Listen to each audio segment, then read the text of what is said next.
This is that out of thin air. That's, yeah, but it wasn't noisy before. No, it wasn't. They sound like It's one of those things. But if now you it's don't less have it, noisy. If you don't have it, you don't need it. Once you hear it, you don't want to go back. Yeah. You sure you want Now to listen to vinyl? Are you leaving for 3 weeks? You'll forget. Yeah, You'll I forget. won't. That's a quiet record. The sound stage seems deeper because there's more space for it to go into. Noise. It's like your layers. Your layers have a tendency to merge They're together. kinda closer together. Then when the layers stop being noisy, you start to realize that they move apart. That phono stage, I knew it was good. Then I upgraded my amp. Yeah. I knew it was really good. And I put that amp. I'm like, oh, that actually does other things really well too. And now with this, it's like, oh, I don't have to change my phono stage at all.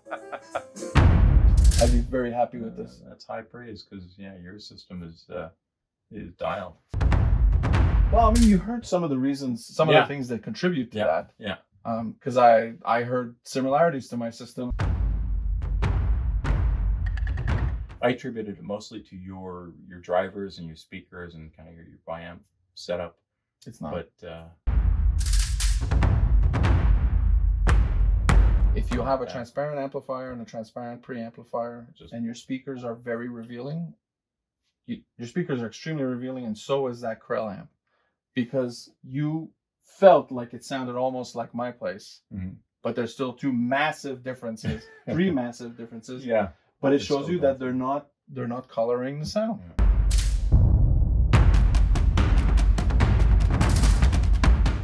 Remote's there, you can put it as loud as you like. All right.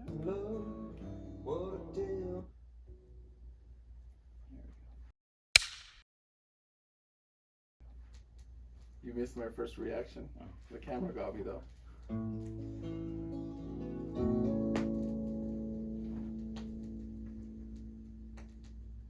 You set this all up so that I wouldn't leave. Glorious whiskey, track selection already. What an evening. Showed up at Dave's, pours me a whiskey. I sit down in a sweet spot, puts on a record, and these Carver speakers, driven by a vintage Krell amplifier. It's an old one, pure Class A. I forget what I'm there for.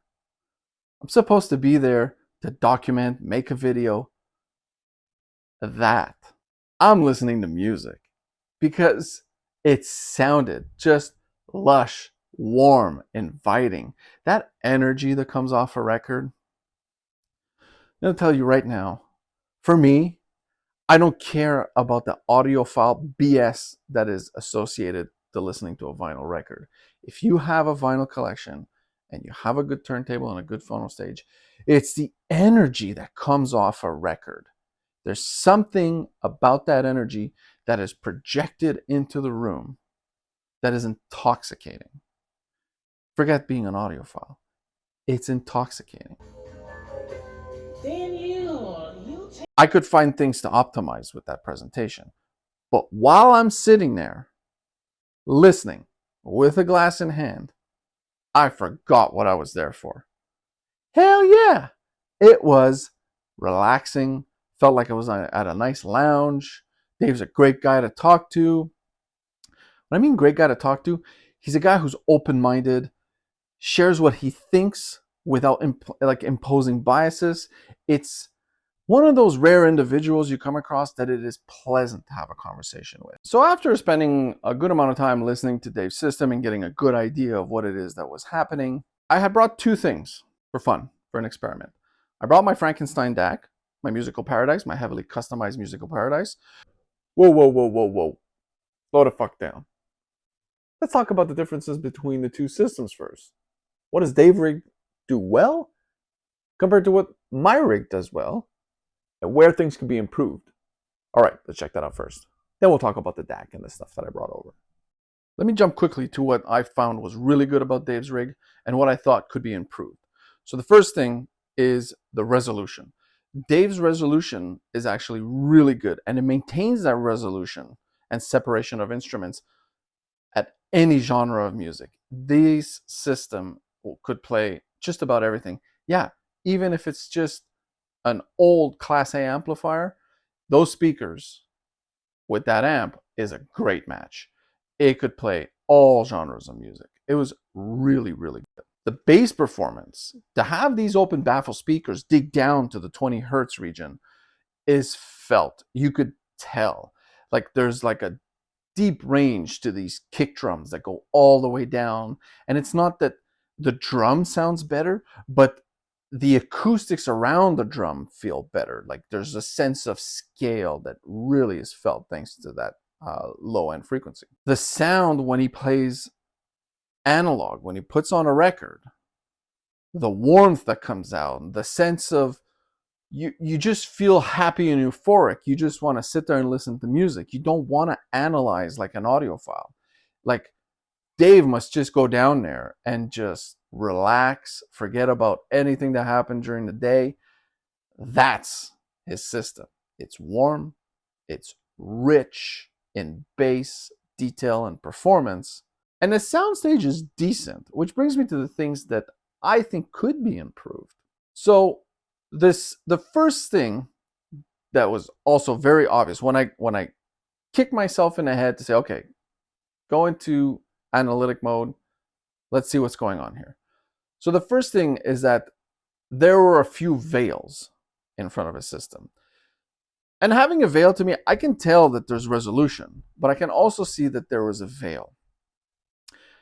An experience told me that when I had that veil in my rig, I remember what fixed it. I'm not going to say it now. We'll see later. So because things were veiled, I think it also impacted the amount of layers that we could feel in his soundstage.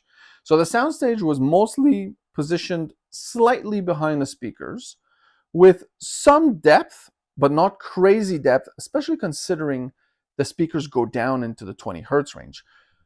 Usually when you have that 20 hertz range covered, you expand a depth of your soundstage. But I think because there were veils in the presentation, it kind of muffled the two together. So you have the layers, you could tell they were there, but things were not as three-dimensional and present, I'd say, than what it could be. The other thing is, as part of the soundstage, you didn't have that wraparound effect, that three-dimensionality where you feel like things could be behind you and on the sides. That could be positioning in the room. Sure, possible, but not a game breaker. Because to tell you the truth, of all the systems I've heard in my life, very few have that wraparound effect. It's got to be dialed, and I mean dialed, and you have to be lucky to have the space to allow this to happen. I've never experienced it in a small confined room. It's always when you're in a space where the speakers get to breathe outside of the walls and the sound waves can properly generate inside the room. That's when I've had it. The other thing that I would improve, especially when it listens to acoustic or jazz or blues, is to improve the decay. So because his speakers are very fast, I find that they could use something in the chain, via a choke probably, to add a bit of that decay. And people are like, well, just use tubes. Tubes doesn't necessarily give you a decay. And as a matter of fact, in my experience, a really good tube, a tube that has a really good consistent flow of electrons that comes off its plates, is actually going to sound more clean and actually not have as much decay. So let me explain what I mean. I've had bad tubes, I've had normal, okay tubes, I've had good tubes, and I've had phenomenal tubes. Tubes that were okay, tubes that are bad or noisy, add unwanted distortion.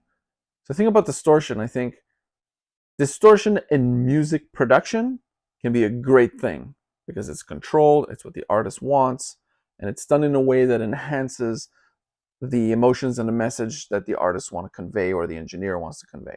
However, distortion introduced in music playback that is not part of the material, I find that can be distracting or can take away from the experience.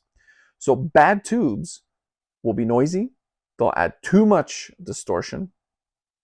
Tubes that are okay You won't feel the noise too much, so you'll have a good separation of your instruments. You'll have a good idea of your layering, but you're going to get a little bit of that distortion, and depending on, oh boy, depending on where and how that tube was burnt in, it'll affect its flow of electron, which can create that little hint of distortion at certain frequency levels, which sometimes could be interpreted as making the mid-range sound a bit warmer.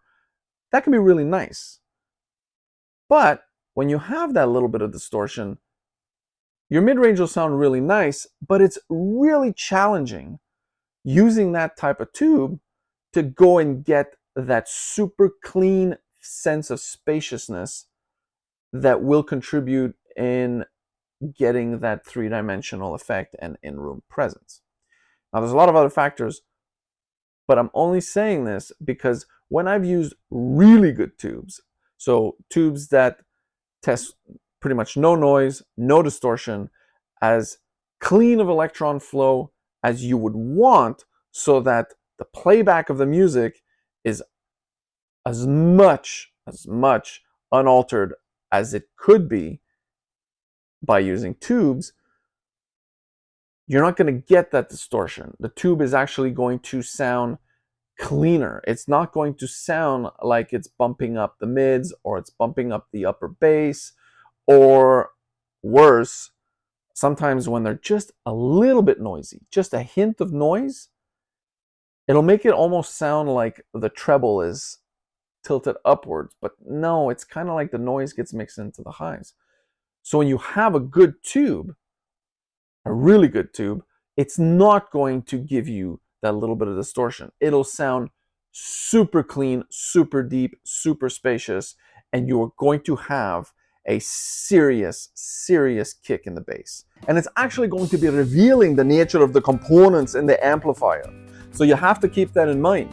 This is why tube rolling, for a lot of people out there, you get your information off some of these videos and off these YouTubers that are telling you this tube sounds this way and this tube sounds that way. Well, let me tell you, I've seen this from experience, where some tubes I thought were going to add some warmth to my system didn't quite do that, or vice versa actually. And it all has to do with a few things. It has to do with how the tube was broken in, and if the tube is of super high quality, it's going to simply reveal the nature of the components that are in your amplifier or your DAC or your preamp. Now, thank you for putting up with this horrible accent of mine. I'm not quite sure if it's Scottish, Irish.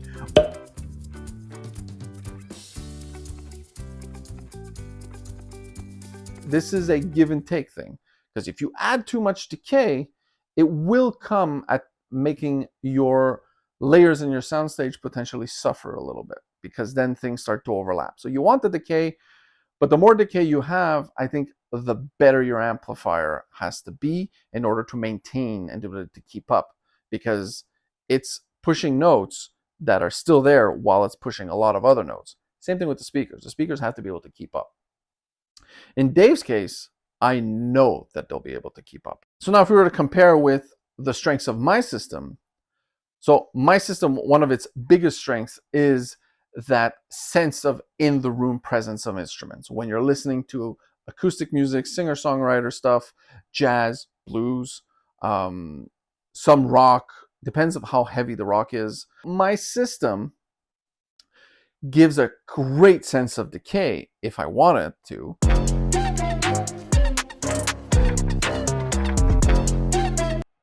In my preamp, here, the melody, where the rectifier goes, I'm using an external rectifier. So this is made by Space Tech Labs.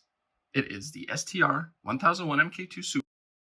Point here is, you can choose as an option to add a choke so that you can either have it on or off. Off being you're reducing a little bit of the decay and makes the sound seem a little bit faster, sharper, edgier.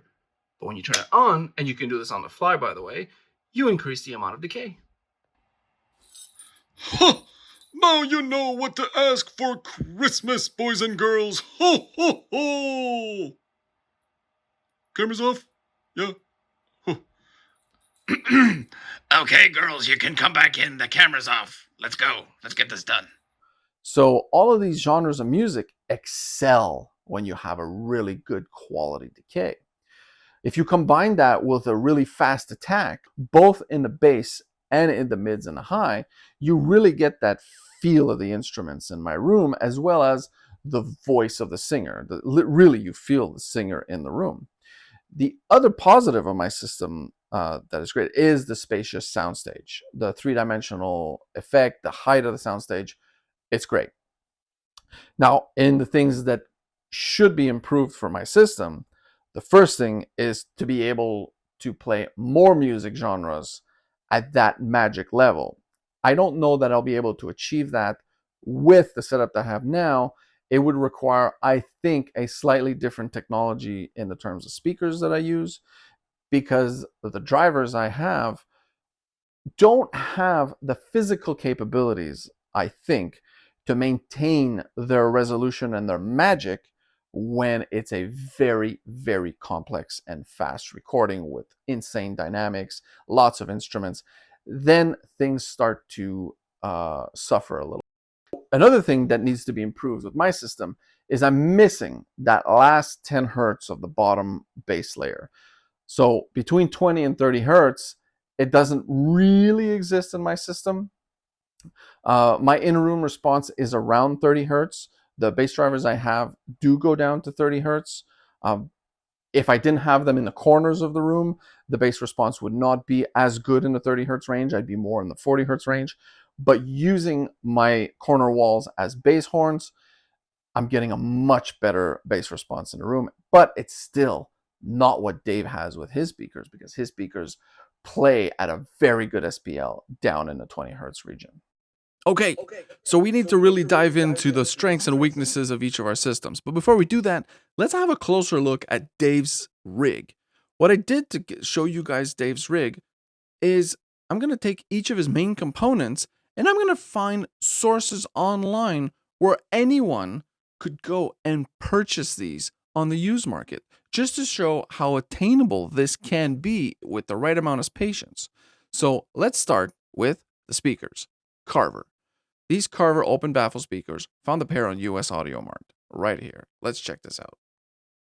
Open baffle, there's that big ribbon, starts at 120 hertz, goes all the way up to who knows 20 plus kilohertz. 3 12-inch drivers for how much? $9.95 US for the pair. Wow. Next thing, his old MSB DAC. Check this out.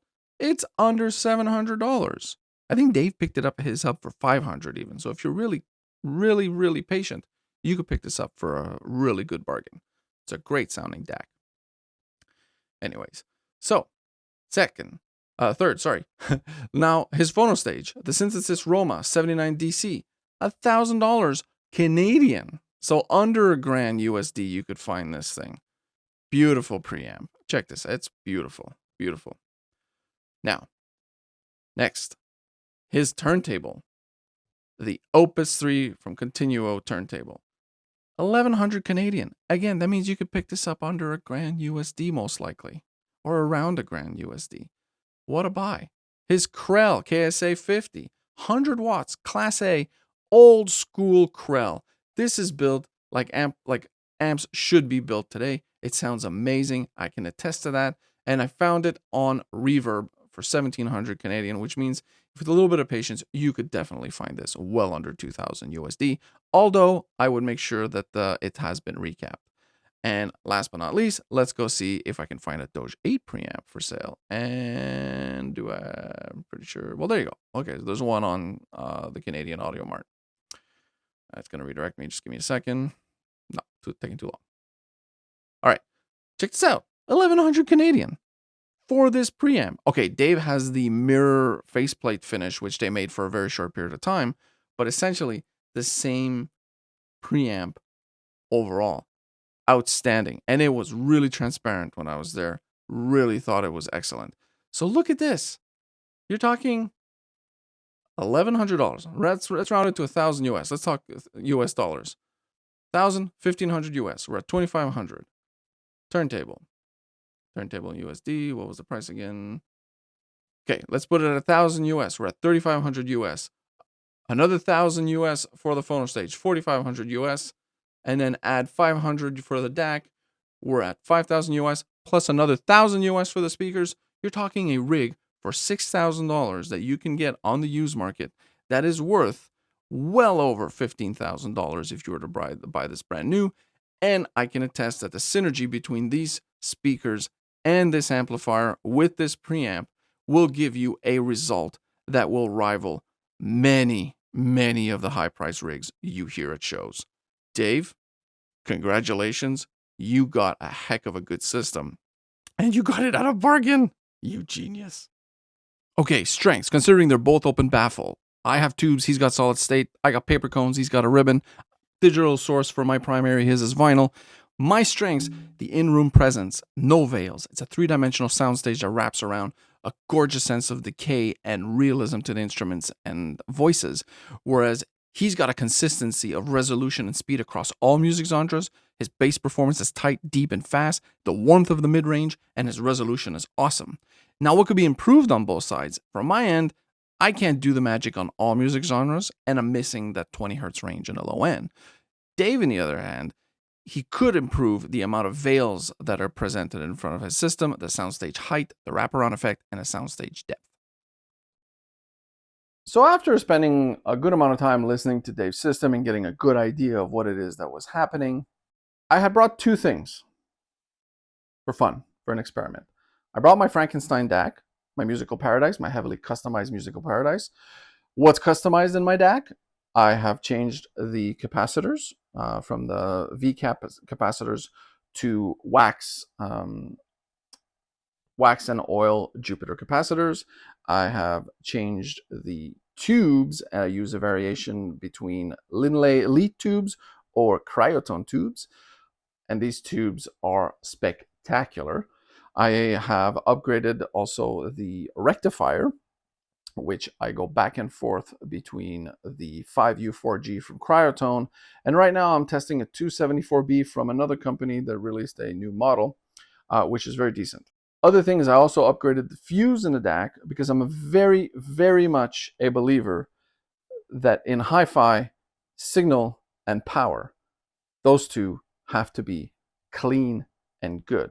And one thing in a component that power goes through at all times is a fuse.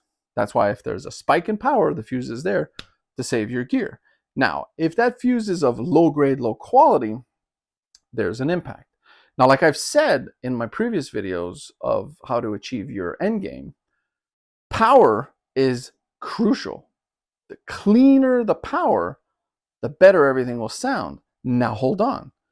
If your speakers use a very poor crossover with very noisy parts that color the sound so much, having clean power in all your components is not going to be felt as much. And if you do have a very cheap crossover that is coloring the heck out of the sound, you might think other things are snake oil too, not just clean power. You might think speaker cables are snake oil. You might think that interconnects are snake oil. And you might even think that upgrading your DAC is full of diminishing returns. Yeah. Anyway, in my experience, take this however you want, disagree with me. Tell me in the comments if you disagree with me, as if you're not going to anyway. Yeah, so I upgraded the fuse, upgraded the rectifier, upgraded the tubes, upgraded the capacitors in my DAC. In fact, the cost of these upgrades was 3 times the price of the DAC new when I bought it. So where does it stand today? Like my friend Thomas at Thomas in Stereo asked me once, he says, instead of spending these thousands of dollars on the upgrade, didn't you think it was more worthwhile to go buy a $4,000 DAC instead? And to which my answer is, I've done that. I had 2. And the customized Musical Paradise blew these 2 $4,000 DAC away. They were great DACs. Love them. Absolutely love them. There were 2 R2R DACs of known brands that are all over the internet these days around the $4,000 mark. One was a little bit more than $4,000 actually, and I had another one that was an FPGA DAC from a very known brand in hi-fi that cost over $5,000, and it did not come close to my DAC. So That's why I decided to go with this DAC and keep the upgrades. So when I decided to say, all right, let's swap some of the components here. The only components I brought is the DAC and my power bar. I don't even want to call it a power conditioner or a power filter. I don't want to call it any of those things. It is a Puritan PSM 156. I have made a video on this before showing reactions of my other buddies. Now in this one, like you saw in the beginning of the video, was Dave's reaction to plugging the DAC into the Puritan and then plugging his phono stage into the Puritan 156.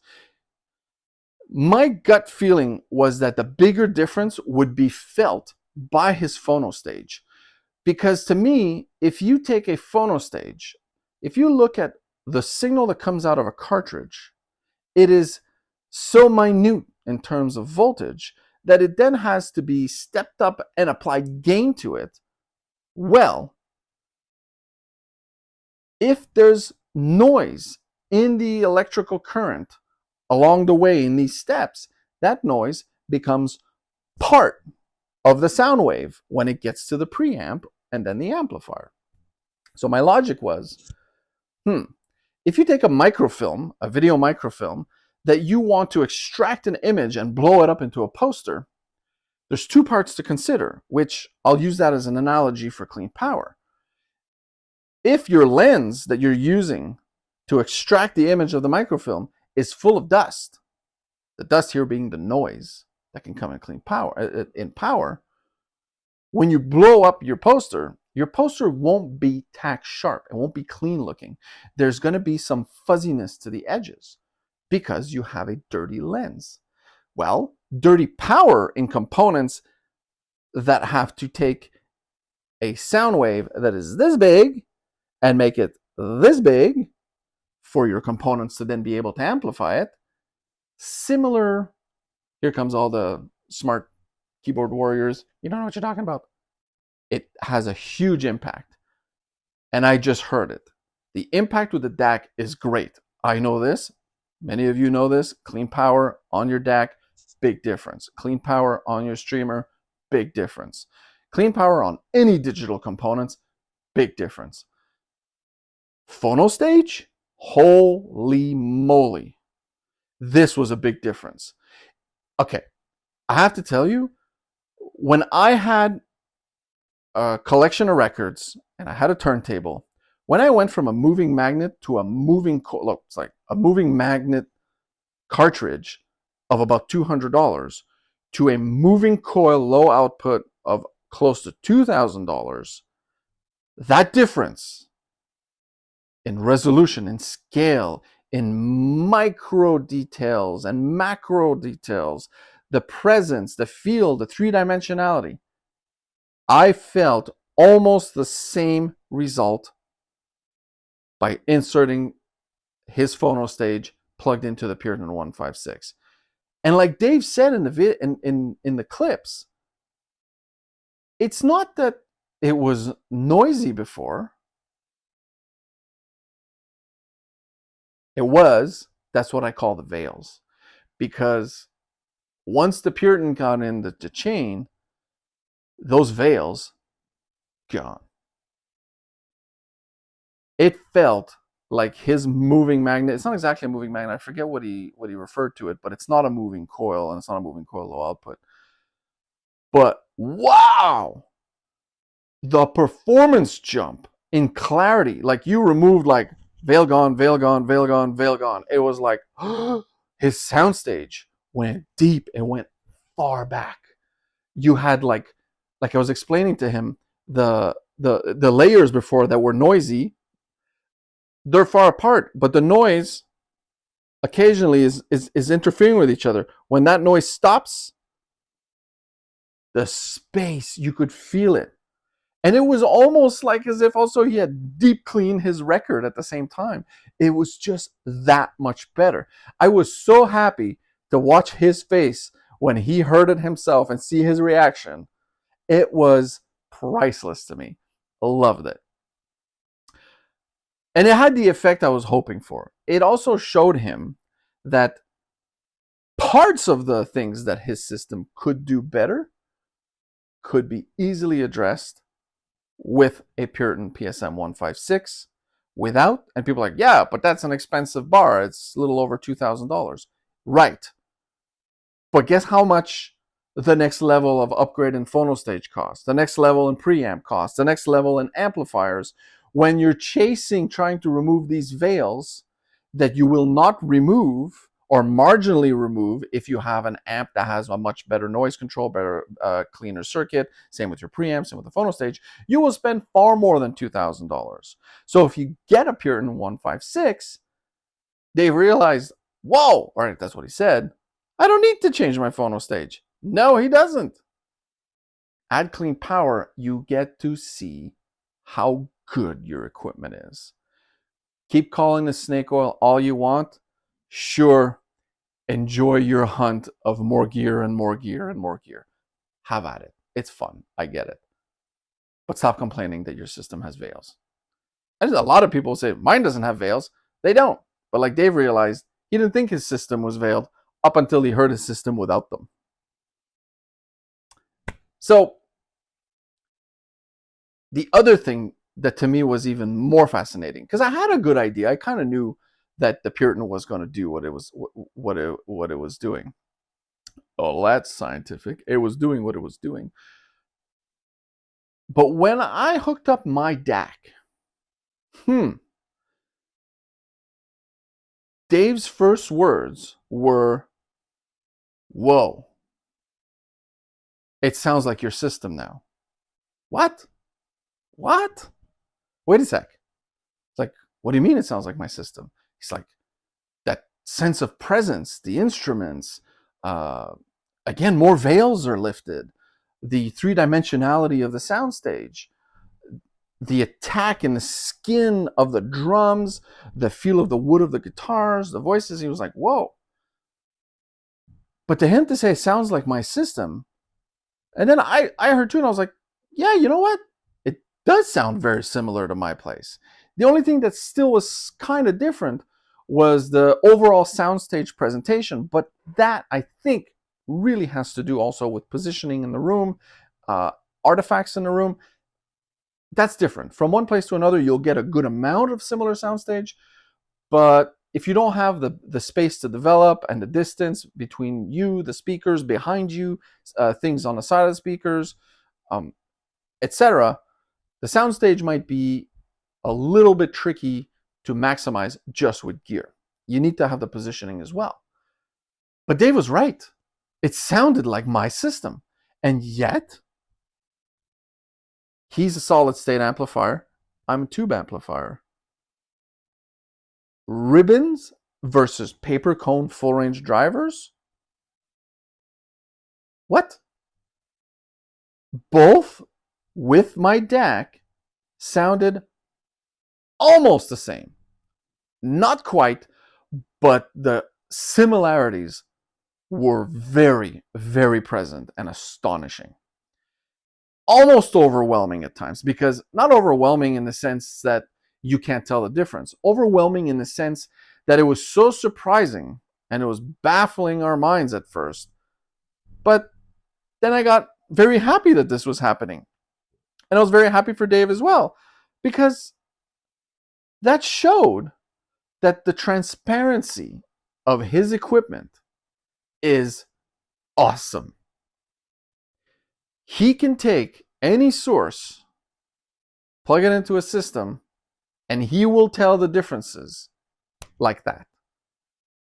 And I can tell you that's not the case with everyone's system. Some systems have a bit of coloration to them, either via the type of amplifier they have or the crossovers in their speakers. There's a bunch of reasons for coloring sound. And the more the coloring of the sound happens at the speaker level, the less you feel the differences upstream from that. Now, insert clean power on top of it. It was very hard to differentiate, even for me, to tell you what the differences were now at that moment between his rig and my rig. All with the same DAC. Very different preamp, very different amplifier, and very different speakers. Cables? Nowhere near the same. Dave uses fancy, expensive audiophile cables that he likes. He's tried tons. He settled on the ones that he likes, not the ones that are the most expensive, the ones that he likes the nature of the sound. My cables, I won't even tell anybody what my cables are. In fact, there's no point. I'll give you one hint as to what cables I use. They're cheap. My speaker cables, I made them myself for $300. Interconnects, I don't think they pass $200. None of this $1,000 stuff. And I've had some. I've had the MIT stuff. I had the transparent stuff. Meh. Got rid of them. Donated them to my brother's system. That's right. Nice gift. I couldn't justify it. It didn't work for me. And one of the reasons why I won't mention what my cables are is that if people think that these are the cables to save everyone's hi-fi rig down the line, A, the demand for these cables is going to skyrocket. The price is going to follow. No thanks. No thanks.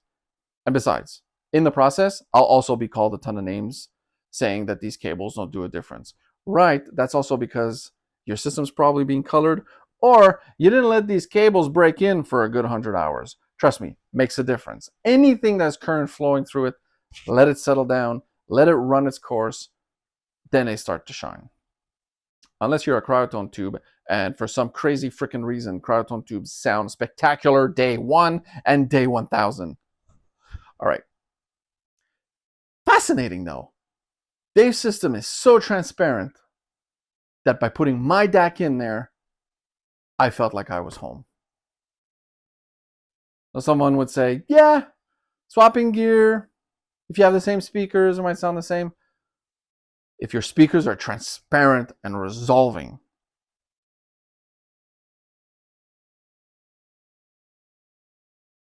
you can have a lot of fun.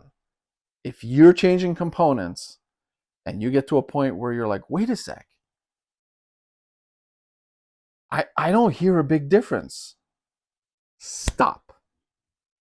Something, either your speakers or your amplifier or the combination of the two, could be coloring your sound, or maybe your preamp is coloring the sound.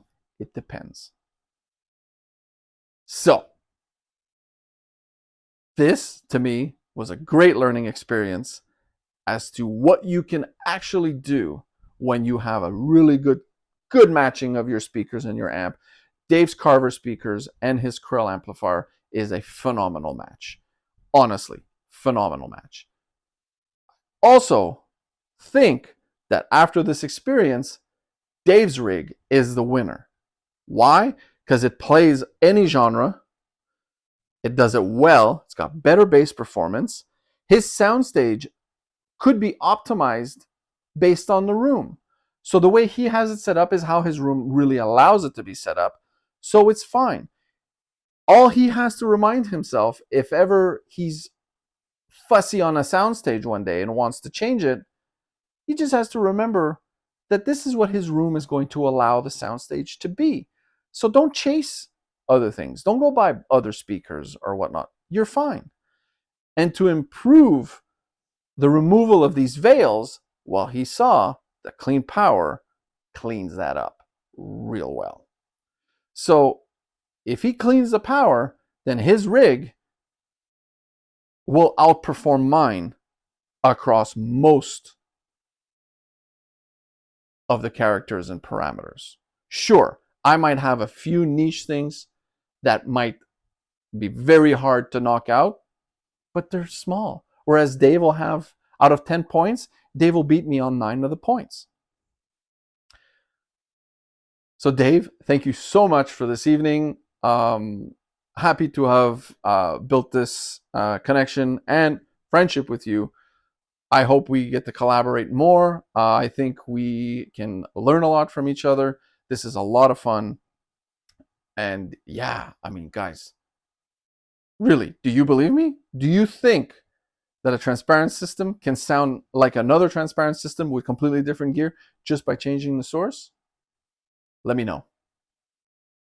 Or if you're confused about all this shit, send me an email. You'd make a bunch of people jealous. I think you're doing it absolutely right.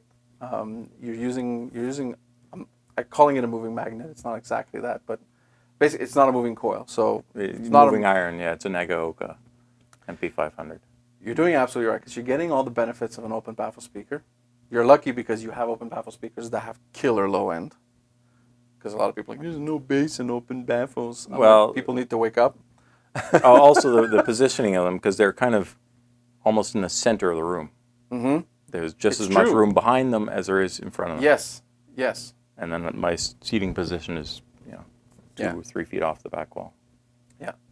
You're using a gorgeous Class A amplifier with From- a 2 preamp. 40 years ago. Yep, and that's perfectly fine. That's been rebuilt by Audiophony. Oh yeah. Yeah. Very cool. When you have a turntable, Class A, open baffles, and a 2 preamp,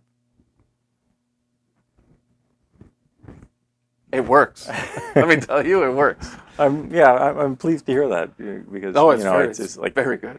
your own system. You listen to it, you like it, you tune it the way you like. And you're like, will other people like it? I don't know. Is it? You're And so for a few tracks, I would look at your turntable and I'm like, oh, maybe, maybe.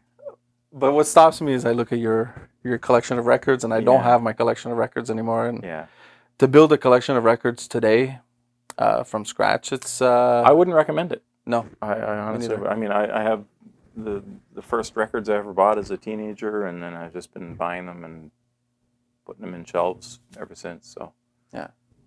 it's easy to. I had a similar amount to you. You have like what, 400 or 500? No, there's almost 2,000 between. You have 2,000 with all. Oh my goodness. Oh, so I had more records than I thought. yeah, Yeah, because I had 2 cabinets just like this full, Mm-hmm. but I don't think I didn't have that extra. There's 80 or 90 in each square here. Oh, okay. Yeah. Yeah, I had about. Did you dabble into those very expensive records like the MoFi super pressings, the analog productions? No.